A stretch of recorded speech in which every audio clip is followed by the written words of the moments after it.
একবার দেখা দাও যদি ও গো কামলিওয়ালা, হাসি মুখে পরাবো তোমার হাজার ফুলের মালা। বলো ইয়া রাসূলুল্লাহ। আরো জোরে, এতগুলো মানুষ বসে আছে, ফের একবার শুরু করেন। খুব সুন্দর বলা তো আপনাদের, হ্যাঁ মাশাআল্লাহ। পড়েন। গোলাপ নীলাম গাঁদা নীলাম, নীলাম রজনী গন্ধা, মনের সুখে মালা গেথেছি সকাল থেকে সন্ধ্যা। একবার দেখা দাও যদি ও গো কামলিওয়ালা, হাসি মুখে পরাবো তোমার হাজার ফুলের মালা। বলো ইয়া রাসূলুল্লাহ, ইয়া হাবিবাল্লাহ। বলো ইয়া রাসূলুল্লাহ, ইয়া হাবিবাল্লাহ। সাদা ফুলকে হোসন করি, রংটি কোথায় পেলে? সাদা ফুলকে হোসন করি, রংটি কোথায় পেলে? নবীজির দাঁত মোবারক সাদা ছিল বলে, তাই সাদা ফুলকে তোলে তোলে গেথে রাখলাম মালা। হাসি মুখে পরাবো তোমার হাজার ফুলের মালা। বলো ইয়া রাসূলুল্লাহ, ইয়া হাবিবাল্লাহ। কালো ফুলকে হোসন করি, রংটি কোথায় পেলে? কালো ফুলকে হোসন করি, রংটি কোথায় পেলে? নবীজির কেশ মোবারক কালো ছিল বলে, তাই কালো ফুলকে তুলে তুলে গেথে রাখলাম মালা। হাসি মুখে পরাবো তোমার হাজার ফুলের মালা। বলো ইয়া রাসূলুল্লাহ, ইয়া হাবিবাল্লাহ। বলো ইয়া রাসূলুল্লাহ। লাল ফুলকে হোসন করি, রংটি কোথায় পেলে? লাল ফুলকে হোসন করি, রংটি কোথায় পেলে? নবীজির খুন মুবারক লাল ছিল বলে, তাই লাল ফুলকে তুলে তুলে গেথে রাখলাম মালা। হাসি মুখে পরাবো তোমার হাজার ফুলের মালা। বলো ইয়া রাসূলুল্লাহ, ইয়া হাবিবাল্লাহ। বলো ইয়া রাসূলুল্লাহ, ইয়া হাবিবাল্লাহ। আল্লাহুম্মা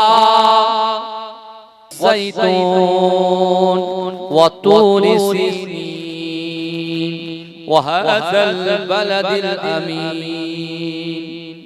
لقد خلقنا الإنسان في أحسن تقويم إن الله وملائكته يصلون على النبي يا আইয়ুহাল্লাযীনা আমানু সাল্লু আলাইহি ওয়া সাল্লিমু তাসলিমা আল্লাহুম্মা সাল্লি আলা मोहब्बत जोरो जोरो जोरो जोरो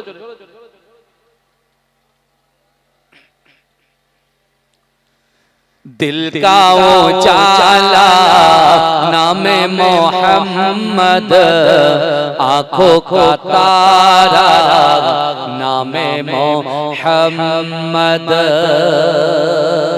चलो बोलो ना सुभान अल्लाह दिल का उजाला नामे मोहम्मद आँखों का तारा नामे मोहम्मद जन्नत के पातों पे अर्शे उला पर हवा ने देखा था नामे मोहम्मद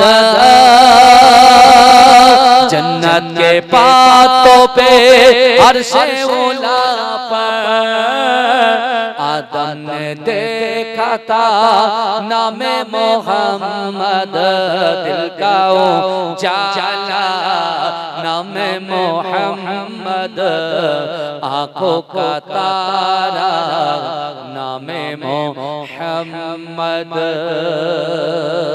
पूछेगा रब तो हिलाया क्या क्या मैं तो कहूँगा नामे मोहम्मद दिल का उजाला नामे मोहम्मद आँखों का तारा नामे मोहम्मद सल्ले अला का चेहरा सजा कर दुल्हे बना के नामे मोहम्मद दिल का उजाला नामे मोहम्मद आँखों का तारा नामे मोहम्मद अल्लाहुम्मा सल्ली अला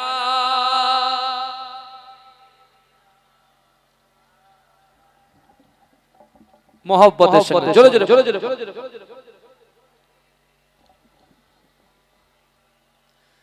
डाकी तुम्हारे बारे बार कंदायो ना आमा के यार चाहिया आछे देखाओ दीदार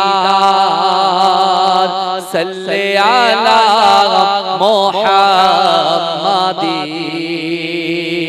सय्यदना सफीना सल्ले अला मोहम्मदी बाती जेमन ज्योति হয় बाती আর জ্যোতি একই নয় জ্যোতিতে বাতি ভিন্ন নয় সাল্লে আলা মুহাম্মাদি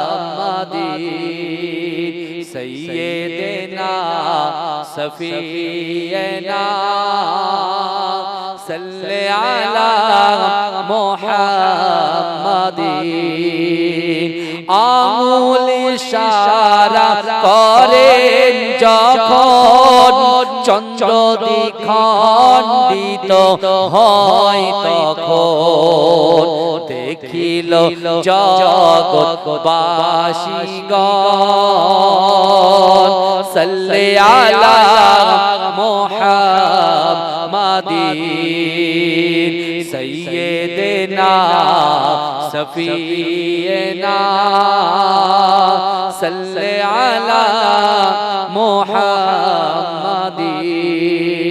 ডাকি তোমারে বারে বার কান্দায়ো না আমাকে আর চাহিয়া আছে দেখাও দিদার সাল্লি আলা মুহাম্মাদিন সাইয়্যিদিনা সফিয়্যিনা সাল্লি আলা মুহাম্মাদিন আল্লাহুম্মা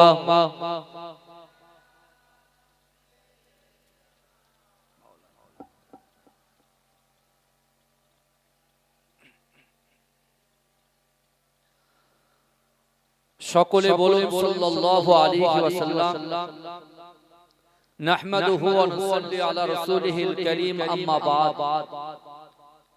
উপস্থিত আমার সম্মুখে বসে থাকা দিনদার ঈমানদার আল্লাহওয়ালা নেককার আমার মুরব্বি বাপেরা, আমার চাচা জানেরা, আমার প্রাণ প্রিয় যুবক ভাইরা,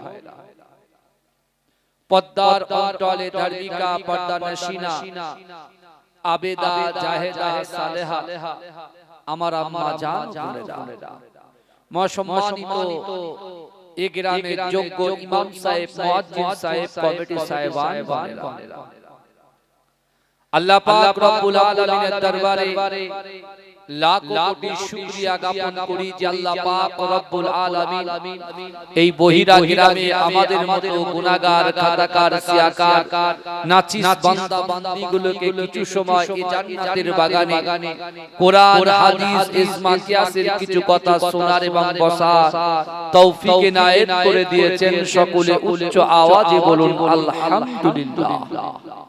তারপর পরেই শান্তির দূত, সাম্যবাদের সদাচারী, ইমামুল হুদা, নূরুন আলা নূর, নূরে মুজাসসাম, সরকার দো আলম, মুফাখখারে মওজুদা, ইমামুল আম্বিয়া, খাতামান নবিয়িন, হাবিবের লবিবে তাবিব, আকায়ে মাওলা মুহাম্মদ মুস্তাফা। সকলে বলুন সাল্লাল্লাহু আলাইহি ওয়াসাল্লামের রওজা মুবারাকে, মাজার মুবারাকে কোটি কোটি দরুদ ও সালাম। সকলে বলুন সাল্লাল্লাহু আলাইহি ওয়াসাল্লাম। আজকে আমরা দীর্ঘ 1 বছর পরে মসজিদ উন্নতি কল্পে এবং এই গ্রামে আমার সামনে পিছনে ডান দিকে বাদিকে যত কবরবাসীরা কবরে চলে গেছেন তাদের রূহের মাগফিরাতের উদ্দেশ্যে আজকে আমরা সকলে সমবেত হয়েছি। কিন্তু আমার বাবাজিরা, আমরা সকলেই জানি বর্তমান সময়ে আমরা যে জান্নাতের বাগানে উপস্থিত হয়েছি, বিশ্বাস করুন আমাদের উপরে আল্লাহ পাক রব্বুল আলামিন এত সুন্দর একটা জায়গা, এই জায়গার সুযোগ আল্লাহ আমাকে আপনাকে মনোনীত করে দিয়েছেন। কিন্তু আজও বহিরা জমিনে এরকম রাসূলুল্লাহর উম্মত, আল্লাহর বান্দা আছে, তারা এখন বহাল তবিয়াতে বাড়িতে বসে আছে, এখানে এখানে ঘুরছে, কিন্তু তারা মনে মনে ভাবছে जो भी होगा बाद में देखा जाएगा। কিন্তু আমার বাবাজিরা, আপনারা সবকিছু লক্ষ্য রাখছেন, আমি আপনাদেরকে বলি সবার কথা তো শুনলে, এবার একটু আমাদের কথা শুনে বুঝতে পারছেন? সবার কথা শুনলাম, সবার সাথ দিলাম, কিন্তু এখন আমার আপনার কাছে পৃথিবীর শুরু থেকে শেষ পর্যন্ত আল্লাহ ছাড়া, আমার রাসূলুল্লাহর মহব্বত ছাড়া, আল্লাহ আল্লাহর রাসূল ছাড়া আমাদের পাশে কেউ দাঁড়াবে না। কিন্তু বর্তমান যুব সন্ধিক্ষণে আমরা ভারতবর্ষবাসী, ভারতবর্ষের জমিনে বসবাস করি, আর আমাদের হযরত মুহাম্মদ সাল্লাল্লাহু আলাইহি ওয়াসাল্লাম, মুহাম্মদ মুস্তাফা সাল্লাল্লাহু আলাইহি ওয়াসাল্লাম তিনি নিজেই বলেছেন দেশকে ভালোবাসা ঈমানের অঙ্গ। জোরে বলুন না সুবহানাল্লাহ। আমরা ভারতবাসী, আমরা দেশকে ভালোবাসি, আর এই দেশের ভিতর থেকে আমাদের গন্তব্য স্থান হচ্ছে, আমাদের আসল বাড়ি হচ্ছে দয়ার জান্নাত।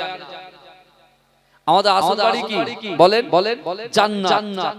যদি বলেন হুজুর আসল বাড়ি তো আমাদের কবর, জি না, আসল বাড়ি কবর নয়, আমাদের আসল ঠিকানা, মুমিনদের আসল ঠিকানা হচ্ছে দয়ার জান্নাত। যদি বলুন সুবহানাল্লাহ। এখন যদি দুনিয়ার জমিনে কবরে যদি আপনি শান্তি পেতে চান, কবর থেকে আখিরাতে যদি পৌঁছাতে চান, আখিরাত থেকে আল্লাহ দুটো জিনিস সৃষ্টি করেছে, একটা হলো জাহান্নাম, জাহান্নাম আর একটা হলো জান্নাত। এই যুবকেরা বিশ্বাস করে যারা জান্নাতে প্রবেশ করবে তারা জিন্দেগিতে জান্নাত থেকে বার হবে না, আর যারা জাহান্নামে যাবে ওই জাহান্নামে আল্লাহ দুটো দল রাখবে। কটা দল রাখবেন বলেন? কথা বলে দুটো দল। একটা দল হচ্ছে কাফের মুশরিকদের একটা দল, আর একটা দল হচ্ছে ঈমান থাকবে, নামাজ থাকবে না, ঈমান থাকবে, রোজা থাকবে না, ঈমান থাকবে, যাকাত থাকবে না, ঈমান থাকবে, পিতামাতার মহব্বত থাকবে না, ঈমান থাকবে, স্ত্রী হক থাকবে না, ঈমান থাকবে, স্বামীর হক থাকবে না, ঈমান থাকবে, বড়দের সম্মান থাকবে না, ঈমান থাকবে, ছোটদের স্নেহ থাকবে না। এরকম ব্যক্তিকে আল্লাহ কি করবে? শুধুমাত্র কালেমা তাইয়্যিবা লা ইলাহা ইল্লাল্লাহু মুহাম্মাদুর রাসূলুল্লাহ সাল্লাল্লাহু আলাইহি ওয়াসাল্লাম, এই ঈমানের উপরে ইস্তেকামাত, এই ঈমানে মজবুত যদি থাকে, আমি যে নামাজ, রোজা, যাকাত, হজ, দান, খায়রাত, তাসবিহ, তাহলিল, জিকির, ফিকির যা থেকে দূরে ছিলাম, আল্লাহ ওই নামাজ না পড়লে যে গুনাহ, সেই গুনাহটার আযাব আল্লাহ ভোগ করিয়ে আল্লাহ যদি চায় আল্লাহ জান্নাত থেকে, জাহান্নাম থেকে আমাদেরকে পার করে দয়ার জান্নাত দিয়ে দেবে। জোরে বলুন না সুবহানাল্লাহ। এজন্য বলবেন না, এটা মহব্বতে বলা যাবে না সুবহানাল্লাহ। কিন্তু আমার ভাইরা, এখন কথা হলো আমরা কিভাবে জান্নাতে যাব? তা কিভাবে জান্নাতে যাব সেটা জানতে হয়। তাহলে কোরআনকে ফলো করতে হবে, আমার রাসূলুল্লাহর হাদিসগুলোকে ফলো করতে হবে।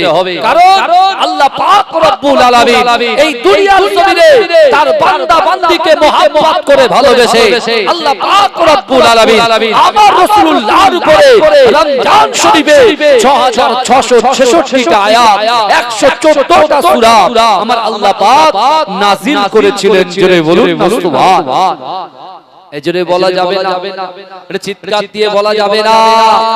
আমার রাসূল সাল্লাল্লাহু আলাইহি ওয়াসাল্লামকে আল্লাহ পাক রব্বুল আলামিন জিবরাইলের মাধ্যম দিয়ে আল্লাহ যখন কোরআন পাঠালেন, ওহী পাঠালেন, বিশ্ব নবী রাসূলুল্লাহ সাল্লাল্লাহু আলাইহি ওয়াসাল্লাম সর্বপ্রথমে আজকে আমাদের বিশ্বে কোটি কোটি মুসলমান, আপনি যে কান্ট্রিতে যাবেন সেই কান্ট্রিতে মুসলমান পাবে, কিন্তু বিশ্বাস করেন আমরা এতগুলো মুসলমান থাকা সত্ত্বেও আজকে যখন আমরা চিন্তার মধ্যে, আমি মনে করছি আমি চিন্তায় আছি, কিন্তু আল্লাহ বলছে বান্দা তোমরা শোনো, দুনিয়ার জমিনে আমি আল্লাহ যে কোরআন আমার রাসূলুল্লাহর উপর নাযিল করেছি, ওই কোরআনে আমি আল্লাহ স্পষ্ট ভাষায় জানিয়ে দিলাম, মান কানা লিল্লাহ কানা আল্লাহু লাহু, যে ব্যক্তি আমার হয়ে যায় আমি আল্লাহ তার হয়ে যাই। যদি বলেন না সুবহানাল্লাহ। ভাই আপনারা আগে বলেন রিজিক দেওয়ার মালিক কে? ইজ্জত দেনে ওয়ালার মালিক কে? যৌবন দেনে ওয়ালার মালিক? ব্যবসায় বরকত দেনে ওয়ালার মালিক কে? এক জায়গা থেকে আরেক জায়গায় স্থান পরিবর্তন করানোর মালিক কে? সব যদি আল্লাহ হয় তাহলে আপনি কেন টেনশনে আছেন? এই কথা সব যদি আল্লাহ হয়, দুনিয়ায় এই আপনার বাড়ি থেকে জলসার স্টেজ পর্যন্ত আমরা হেঁটে হেঁটে এসেছি, এই ক্ষমতা দিয়েছেন কে? এই কথা বলেন, দিয়েছেন কে? আমার কোলে যে বাচ্চাটা আছে এই বাচ্চাটা দান করেছেন কে? আল্লাহ। তাহলে যা কুল কায়নাত যা কিছু দেখতে পাচ্ছেন সবই কিন্তু আল্লাহর সৃষ্টি। তা আল্লাহ স্রষ্টা আর আমরা সৃষ্টি, তাই তো? তাহলে মানুষ কাকে ভয় করবে? সৃষ্টিকে ভয় করবে না স্রষ্টাকে ভয় করবে? এই কথা বলে স্রষ্টাকে ভয় করবে। তোমার কলিজার ভিতরে, আমার কলিজার ভিতরে, আমাদের অন্তরের ভিতরে বিশ্বাস করে আল্লাহর ভয়, রাসূলুল্লাহর মহব্বত আর নামাজ আমাদের জন্য আল্লাহ ফরজ করে দিয়েছেন। এই যুবক বিশ্বাস করো, দুনিয়ায় যত পার্টি আছে আপনি যদি নামাজের পার্টিটাকে অ্যাকসেপ্ট করতে পারেন, নামাজের পার্টিটাকে যদি শক্ত করে ধরতে পারেন আর আল্লাহর কাছে মাথা নত করতে পারেন, বিশ্বাস করেন আমার দ্বারাই, আপনার দ্বারাই, আমাদের দ্বারাই যেটা অসম্ভব, এই অসম্ভবকে আমার আল্লাহ পাক সম্ভব করে দেবে। জোরে বলুন না সুবহানাল্লাহ।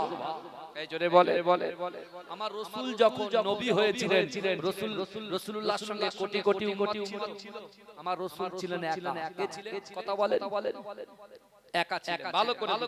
আর আমরা এখন বর্তমান বৈরের মুসলমান বহু আছি, আশেপাশে যে জায়গায় যাবেন সে জায়গায় মুসলমান, কারোর সাথে আমাদের কোনো ভেদাভেদ নাই। এই বুঝতে পেরেছেন? কারোর সঙ্গে আমাদের কোনো দুশ্মনী নয়, কারণ যারা মানুষের পাশে থাকবে, মানুষের অভাব অনটনের সময় মানুষকে সহযোগিতা করবে, আল্লাহর রাসূল নিজেই বলেছেন তাদের সাথেই থাকো। এই বুঝতে পেরেছেন আমার কথা? কিন্তু আমার রাসূল সাল্লাল্লাহু আলাইহি ওয়াসাল্লাম 6666 টা আয়াত 114 টা সূরা রাসূলুল্লাহ মক্কা থেকে প্রত্যেক ঘরে ঘরে যে বন্টন করে দিয়ে হেদায়েতের রাস্তা দয়ার জান্নাত দেখিয়ে গেছে। জোরে বলুন না সুবহানাল্লাহ। আমার ভাই জানেরা, হে নবী পাকের উম্মত উম্মতিরা, হে নবী দেওয়ানারা, বিশ্ব নবী রাসূলুল্লাহ সাল্লাল্লাহু আলাইহি ওয়াসাল্লাম কাবা বাইতুল্লাহ শরীফে আল্লাহর রাসূল যখন কোরআন তেলাওয়াত করে, হে যুবকেরা, মক্কার জমিনে এমন কোন বাড়ি বাকি ছিল না, মক্কার জমিনে এমন কোন নারী বাকি ছিল না, মক্কার জমিনে এমন কোন নেতা বাকি ছিল না, সকলে দলবদ্ধ ভাবে আমার রাসূলুল্লাহর পাশে বসে বসে বসে বসে কোরআন তেলাওয়াত শ্রবণ করেছে। হে যুবকেরা, হে নবী পাকের উম্মত উম্মতিরা, বিশ্ব নবী রাসূলুল্লাহ সাল্লাল্লাহু আলাইহি ওয়াসাল্লামের কোরআন শুনে মুসলিম জানের প্রথম খলিফা হযরত আবু বকর সিদ্দিক রাদিয়াল্লাহু তাআলা আনহু, আল্লাহর রাসূলের পালক পুত্র হযরত জায়েদ রাদিয়াল্লাহু তাআলা আনহু, আল্লাহর রাসূলের মুহাব্বতের সাহাবা হযরত শেরে খোদা আলী রাদিয়াল্লাহু তাআলা আনহু আমার রাসূলুল্লাহর হাতে হাত দিয়ে কালেমা পড়ে মুসলমান হয়েছিলেন। জোরে বলেন না সুবহানাল্লাহ, জোরে বলবেন না সুবহানাল্লাহ, নারে তাকবীর। ভালো করে বুঝবে, তাহলে রাসূল একা থেকে তিনজন হয়ে গেল, একা থেকে, আর আমরা বর্তমানে কোটি কোটি কোটি কোটি, তাই তো নাকি? কিন্তু আমার ভাইরা ভালো করে বুঝে, আমাদের উদ্দেশ্য কিন্তু গাড়ি বাড়ি অর্থ সম্পদ নয়, আমাদের উদ্দেশ্য থাকতে হবে যে এই দুনিয়া থেকে আমরা কবরে যাব, কবরে আমাদের সাথে কি যাবে। এই শুনছেন? কবরে আমাদের সঙ্গে কি যাবে? বিশ্ব নবী রাসূল সাল্লাল্লাহু আলাইহি ওয়াসাল্লাম ওই কাবা বাইতুল্লাহ শরীফে সাহাবাদের সামনে বলেছিলেন, হে আমার সাহাবারা, মানুষ যখন মৃত্যুবরণ করবে, মানুষ যখন ইন্তেকাল করবে, মৃত্যুর পরে ওই লাশের পিছন পিছন কবর পর্যন্ত তিনটে জিনিস যাবে। মৃত্যুর পরে ওই কবর পর্যন্ত তিনটে জিনিস যাবে। মা একটু ভালো করে বুঝে নেন, রাসূল কিন্তু একা একা থেকে রাসূল তিনজন, তার উম্মত আর আছেন কে? রাসূলুল্লাহর হাতে হাত দিয়ে নারীদের থেকে আম্মা জান খাদিজাতুল কুবরা রাদিয়াল্লাহু তাআলা আনহা রাসূলুল্লাহর হাতে হাত দিয়ে কালেমা পড়ে মুসলমান হয়েছিলেন। জোরে বলুন না সুবহানাল্লাহ। এই জোরে বলা যাবে না?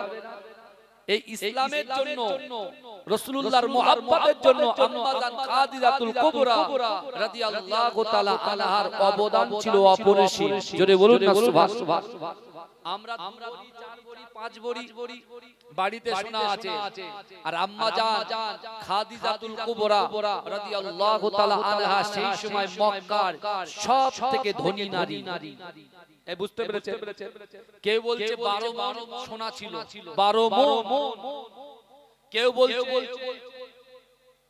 9 মণ সোনা ছিল, কেউ বলছে 11 মণ সোনা ছিল। তাহলে তৎকালীন সময়ে 12-14 মণ সোনা মানে বুঝতে পারছেন ভাইজান? দুনিয়ার জমিনে বিশ্ব নবী রাসূল সাল্লাল্লাহু আলাইহি ওয়াসাল্লাম আম্মা জান খাদিজাতুল কুবরা রাদিয়াল্লাহু তাআলা আনহার কাছে এসে আল্লাহর রাসূল যখন মনটা খারাপ করতেন, আম্মা জান খাদিজা বলছেন, ইয়া রাসূলুল্লাহ, আপনি কাঁদবেন না, আপনার কান্না আমি খাদিজা আপনার স্ত্রী সহ্য করতে পারি না, আপনার কি হয়েছে বলে। বিশ্বনবী রাসূলুল্লাহ বলছেন, খাদিজা গো, আমি যখন কাবা বাইতুল্লাহ শরীফে কোরআন তেলাওয়াত করি, মানুষগুলো আমার পাশে বসে বসে কোরআন শুনে, মানুষগুলো হেদায়েতের রাস্তায় আসে। আবু জেহেল, আবু লাহাব, উতবা, মুগীরা, খালিদ, আবু সুফিয়ান, এরা সকলে তাদেরকে তাচ্ছিল্য করে, তাদেরকে কুরুচিকর মন্তব্য করে, তাদের মনটা ভেঙে দিয়ে আমার মজলিস থেকে তারা তুলে নিয়ে যায়। এই শুনছেন?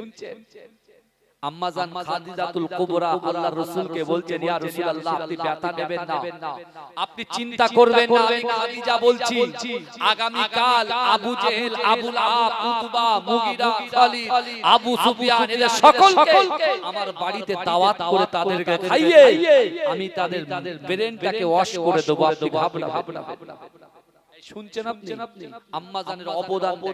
আর আজকে বাড়ির পাশে জলসা হচ্ছে, 100 মিটার, 200 মিটার, 300 মিটার, একটু আসবো, একটু বসবো, কোরআন হাদিসের কথা শুনবো, কিন্তু আমরা সেই দুনিয়ায় কি হবে কি হবে কি হবে এই চিন্তার মধ্যে আছি। কিন্তু যুবকরা বিশ্বাস করো, দুনিয়াতে যদি সাকসেস হতে চাও, কবরে যদি সাকসেস হতে চাও, আখিরাতে যদি সফলতা অর্জন করতে চাও, তাহলে এই জান্নাতের বাগানে বসে কিছু কোরআন হাদিসের কথা শুনে নিজের জিন্দেগিটা আমলে পরিণত করো। দেখবে দুনিয়ার দিকে না তাকিয়ে নামাজের দিকে তাকাও, দুনিয়ার দিকে না তাকিয়ে কোরআনের দিকে তাকাও, দুনিয়ার দিকে না তাকিয়ে আল্লাহর ভয়ের দিকে তাকাও, দুনিয়ার দিকে না তাকিয়ে রাসূলুল্লাহর মুহাব্বতের দিকে তাকাও, দুনিয়ার দিকে না তাকিয়ে জিকির ফিকিরের দিকে তাকাও।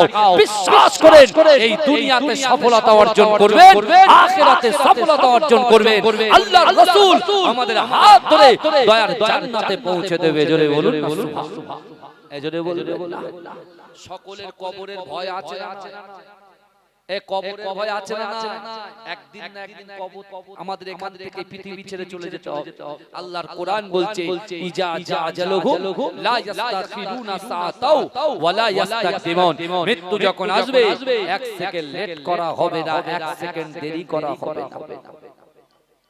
আমার ভাই জানেরা, হে নবী পাকের উম্মত উম্মতিরা, হে নবী দেওয়ানারা, আম্মা জান খাদিজাতুল কুবরা রাদিয়াল্লাহু তাআলা আনহা আমার দয়ার নবীকে বললেন, ইয়া রাসূলুল্লাহ, ইয়া হাবিবাল্লাহ, হুজুর, আপনি ঘাবড়াবেন না, আপনি চিন্তা করবেন না, আমি খাদিজা আপনার পাশে সব সময় আছি। ইয়া রাসূলুল্লাহ, হাবিবাল্লাহ, আগামী কালকে আমি আবু জেহেল, আবু লাহাব, উতবা, মুগীরা, খালিদ, আবু সুফিয়ান, এদের সকলকে আমার বাড়িতে দাওয়াত খাওয়ার জন্য আমি এমন করে তাদেরকে আমন্ত্রণ জানিয়েছি। এ যুবকেরা, বিশ্বনবী রাসূলুল্লাহ সাল্লাল্লাহু আলাইহি ওয়াসাল্লাম আবু কুবাইস পাহাড়ের নিচে আল্লাহর রাসূল যখন কোরআন তেলাওয়াত করে, পরের দিন সকালবেলা আম্মা জান খাদিজাতুল কুবরা রাদিয়াল্লাহু তাআলা আনহা যাদেরকে দাওয়াত করেছিল, আবু জেহেল, আবু লাহাব, উতবা, মুগীরা, খালিদ, আল্লাহর রাসূলের বাড়িতে আম্মা জান খাদিজাতুল কুবরা রাদিয়াল্লাহু তাআলা আনহার আমন্ত্রণে হাজির হয়ে গিয়েছে। এই শুনছেন আপনারা? দাওয়াত আম্মা জান খাদিজা কাকে দাওয়াত? মক্কার টপ র‍্যাঙ্কের লিডার আবু জাহালকে দাওয়াত করেছে, আবু লাহাবকে দাওয়াত করেছে, উতবাকে দাওয়াত করেছে, আবু সুফিয়ানকে দাওয়াত করেছে। শুনছেন তো? হ্যাঁ, আবু সুফিয়ান, আবু লাহাব, আবু জেহেল যখন এসেছে, খাদিজাকে বলছে, খাদিজা বলো, তুমি দাওয়াত করে ডেকেছো, কি রান্না করেছো? বলে, তোমরা কি খাবে বলো, সব সারি খাবার তোমাদের সামনে হাজির হাজির হাজির। তা আবু জেহেল বলছে, এক এক রকমের খাবারের নাম বলছে, আর খাবারের ব্যবস্থা করে দিয়েছে, দস্তরখান বিছিয়ে সবার খাবার ব্যবস্থা করছে। তারপরে খাদিজা বলছে, আচ্ছা আবু জাহাল, আমি একটা কথা জিজ্ঞাসা করি। বলে হযরত মুহাম্মদ মুস্তাফা সাল্লাল্লাহু আলাইহি ওয়াসাল্লামকে তোমার কেমন মনে হয়? বলে হযরত মুহাম্মদ সাল্লাল্লাহু আলাইহি ওয়াসাল্লাম হচ্ছেন তো আল আমিন, সত্যবাদী। জোরে বলুন সুবহানাল্লাহ। কে বলছে? আবু জাহাল, আবু লাহাব এরা বলছে তাহলে তোমরা আমার স্বামীকে হযরত মুহাম্মদ সাল্লাল্লাহু আলাইহি ওয়াসাল্লামকে তোমরা নবী বলে মান্যতা দাও না কেন? বুঝাচ্ছেন? নবী বলে তাকে মেনে নিতে পারছো না কেন? বলছে, দেখো খাদিজা, তুমি আমাকে দাওয়াত করেছো, তুমি আবার এইসব কথা জিজ্ঞাসা করছো। বলে মুহাম্মদ তো গরিব মানুষ, মুহাম্মাদের অর্থ নাই, সম্পদ নাই। আম্মা জান খাদিজা বলছেন আমার রাসূল সাল্লাল্লাহু আলাইহি ওয়াসাল্লামের শিক্ষা সম্পর্কে তোমাদের ধারণা এই শুনছেন? মা খাদিজা প্রশ্ন করছে কাদের? আবু জেহেল আবু লাহাবকে, যে আমার হাবিবুল্লাহর শিক্ষা সম্পর্কে তোমাদের ধারণা কি? বলছে পৃথিবীর জমিনে সবথেকে শিক্ষক, সবথেকে শিক্ষিত হচ্ছে মুহাম্মদ মুস্তাফা। জোরে বলে, এই জোরে বলবেন না? এই জোরে বলা যাবে না? বলছে আমার হাবিবুল্লাহ আমার স্বামী, সে কি কখনো মিথ্যে কথা বলে? বলে না, কখনো সে মিথ্যে কথা বলে না। বলে তাহলে তোমাদের মানতে অসুবিধা কোথায়? আমার স্বামী নবী। বলতে তার কাছে অর্থ নাই, সম্পদ নাই, সে তো গরিব। গরিব কখনো নবী হতে পারে? মক্কায় অনেক বড় বড় লিডার, মক্কার অনেক বড় বড় ধনী শ্রেণীর মানুষ আছে, তারা নবী হয়ে আসবে, তারা পয়সা আছে, অর্থ আছে। এ যুবকেরা বিশ্বাস করো, আম্মা জান খাদিজা বলছে তুমি বলো তো দেখি এই মক্কার জমিনে সবথেকে ধনী ব্যক্তিকে? এই আবু জাহল বলছে তুমি কাকে বলছে? আম্মা জান খাদিজাতুল কুবরাকে বলছে তুমি সবথেকে ধনী ব্যক্তি। বলে ঠিক আছে যাও, আমি তো ধনী, আমার যা সম্পত্তি আছে, আমার যা অর্থের ভান্ডার আছে, আমার যা সম্পদ আছে সব আমি আমার স্বামীকে দান করে দিলাম। জোরে বলে, সব আমার স্বামীকে দিয়ে দিলাম। জোরে বলবেন?